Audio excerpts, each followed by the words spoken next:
Hey everybody, if you were doing some research on all-on-4 dental implants and were wondering why on some patients that they might need 6 versus 4, or what pterygoid implants were, or what you would do if you have large sinuses, then we have a great video for you because we have a patient who does his upper all-on-4 arch against lower natural teeth. So follow us along. All right, good morning everybody. So today we're going to be doing an upper all-on-4 for a patient who's close by here to Dallas-Fort Worth. But basically we're just doing what we call his upper arch, so for his upper teeth. He does have one pre-existing Zimmer implant, it looks like, and on the right side you can see an infection on his bridge. So his bridge is going bad on that right side and he's got some bone loss, and so this is the reason that we're going to be replacing all his upper teeth. Now, when I'm taking a look at this case though, we see like very large sinuses.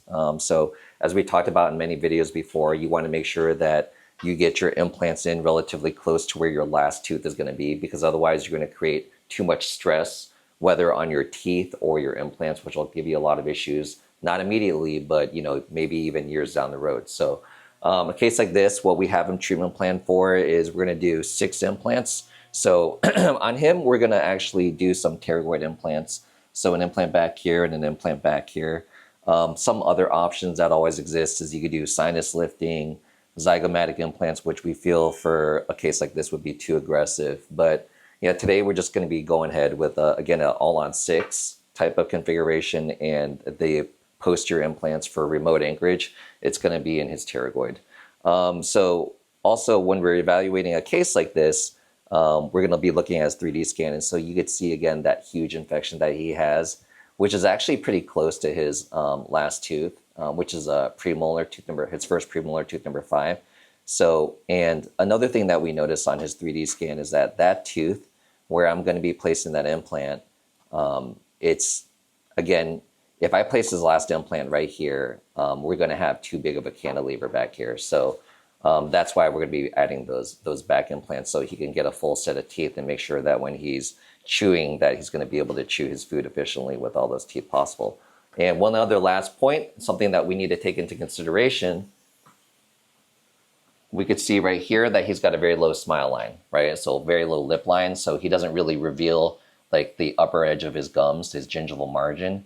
So that means that, very, very minimal, like if any, like he really shouldn't have any sort of bone reduction, and we're gonna be able to idealize the smile. So that's pretty much it. We are getting him sedated and good to go and about to start his surgery. Was there anything that you saw like that made this case a little complicated or anything like that? Probably the only thing that made it complicated a little bit was that the lowers came out way more than the uppers. Yeah. On the jaw. Yeah. With the ridge. So it's his bite. So yeah. Definitely and that's kind of like why whenever we're doing cases like this, if a patient knows that they're going to do like both arches, but obviously it's a financial thing too, right? Mm-hmm. I mean, sometimes due to finances, patients are just going to have to do one arch now and then work on another later. But, Dr. Kukuzaki, our prosthodontist, can, make adjustments with that. But so what we're seeing right here too is this is the prosthesis, right? The teeth. But you could see what some people will be like, well, why are the last molars here? And like, what is this extension back here? Well, that's where the pterygoids are.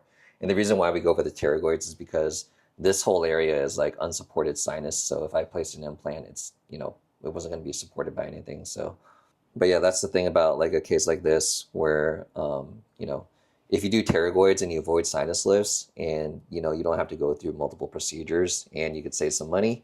But one of the things is that you're going to have a little bit of extension on your prosthesis. But, from how the surgery went, what we're trying to do with the multi-unit abutments, we were trying to get them in the precise spots to minimize bulk, but looks like it, right? So, I mean, mm-hmm. We're basically either in the cingulum of the teeth or through the occlusion. But yeah, I'm pretty happy with that. But so it's pretty easy for you too? Mm-hmm. Pretty standard case? Yeah. Okay, cool. Awesome. So we're just going to wait for the teeth to 3D print, and then once they're printed, we're going to go ahead and put them in his mouth. Dr. K, how was his bite? Obviously, because we didn't do his lower arch. Yeah, so we're gonna compromise on that. However, all the implants were actually in a very good position, and the multi-units are coming out, the scratches holes on top of every tooth. So we have eliminated all the gum bulkiness that somebody could have. Right. So very little palatal bulk. So very little palatal bulk. That's good. Now the downside is that, of course, the lower jaw is not having the teeth all straight up. So that's why we have one side being higher than the other. Right. So we have to compromise and do the same thing on the upper so that they can bite down together properly at the same time. Right. So get that balanced contact. Yeah. Bite down. So people think it's all about just making the teeth look pretty, but it's actually the bite and how the teeth come together. Yes. And when his lowers are like this, it becomes very difficult to kind of control. So you got to get the bite right. Exactly. So by making a symmetrical arch on the top, even though aesthetically it's more appealing and of course it's the ideal, it's not going to be like that if we don't do the lowers at the same time. Right. If they have a weird inclination. So especially for the healing time, we need the balanced occlusion, right and left. Like we need to have contacts from both sides, so we have to compromise a little bit the aesthetics for that to happen. Yeah. They look good though. Open. Yes, they look really good. Open wide, bite down, open, relax the jaw back and close, open. So what Dr. Kukuzaki is doing is, in order to get the bite right, again, we can Relax back plan and for close. what we're planning for Open. on the software. Not towards it. But once we Relax 3D back print and it close. and get it in the patient's mouth, the bite Perfect. can be off a little bit. And especially what's making it difficult in this case is his lower teeth are kind of like a little bit like a roller coaster. So how good your bite or chewing is basically how both your upper and lower jaw are contacting each other, like kind of like how my knuckles are interdigitating. That's how you get the fine chewing. Like let's say if you're chewing on a nut, that's how you get that fine chewing.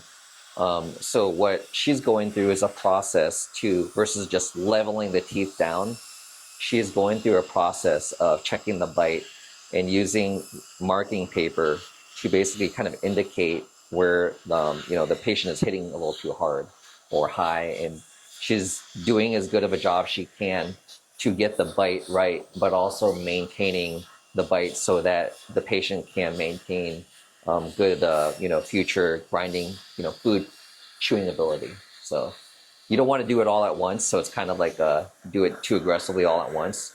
It's kind of like a process of just adjusting that bite down. So that's what she's doing right now. Relax and close. Relax the jaw back. So that's why we need some days to adjust again the bite. Because right now, with all the numbness, the jaw of the patient can go right, left, middle, you don't even know.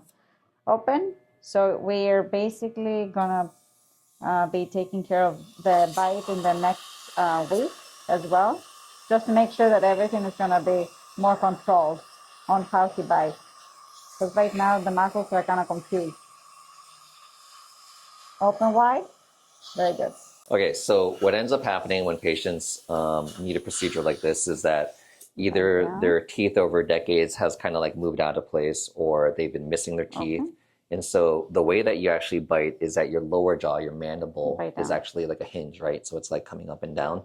So when you restore their teeth, sometimes a patient in their jaw positioning and their muscles, which are dictating, like how far the jaw is moving one direction or another, finding that relationship, that natural relationship, what we call centric relation, is kind of hard for patients. So when they're numb and then also they just got a brand new set of teeth, it's kind of hard sometimes for patients to find that relationship. So that's kind of like, a little bit of a process. But, as I mentioned before, prosthodontists are awesome to be able to, figure this out. Yes. Very good. Open. Better. We're gonna smoothen some edges for you, and then you will be good. Very good. Very good. You're doing great. Let me check one more time your bite before you go. One more time, bite down. Open. Bite down. Open. Bite down. Open. Bite down. Very good. Open. Bite down. Open.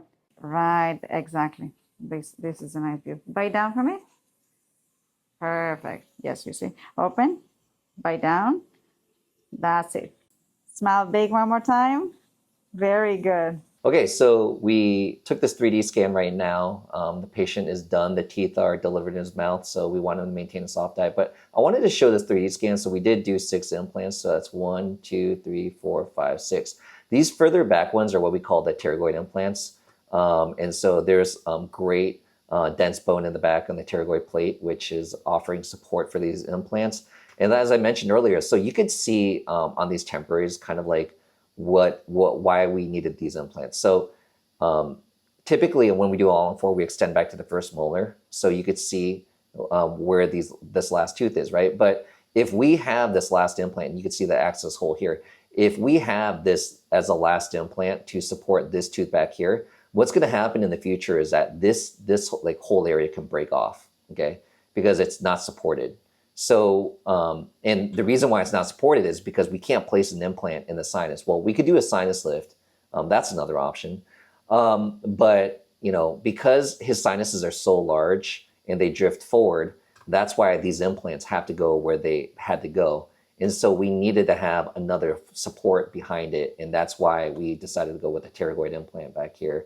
Another option would be if I lifted his sinus, added bone, we could support another implant underneath here also, but that would be an extra surgical appointment, you know, in most cases. And then also zygomatic implants into his cheekbone would have been another option to avoid a cantilever. So in this case, what we typically do is we'll head to a pterygoid implant because it's not as invasive and less complication rate than zygomatic implants.